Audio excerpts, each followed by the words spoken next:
भावानं बहिणीनं आता माझे चिमणे आहेत का, आता शाळा भरल्या, शाळेत जाणार आहेत.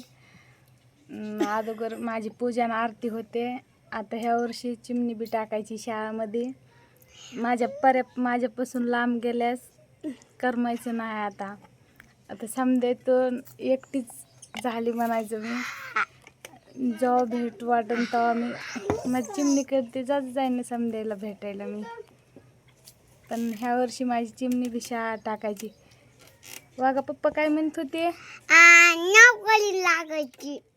कशाची? एकीला पोलीस, एकीला डॉक्टरी, आणि एकीला फौजी.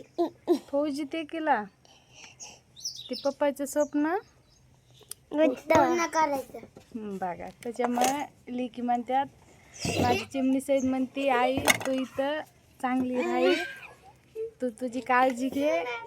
ताई आका मी चांगलं राहतात, पप्पाचे स्वप्न पुरं करायचं म्हणतात आम्हाला. त्याच्यानं भावानं बहिणीनं तुम्ही समजायला ही दुआ द्या की माझ्या चिमण्याला की तिच्या पप्पाचे स्वप्न पुरं करावं म्हणून. तुमचा पाठीमागे आशीर्वाद राहू दे माझ्या चिमण्याच्या.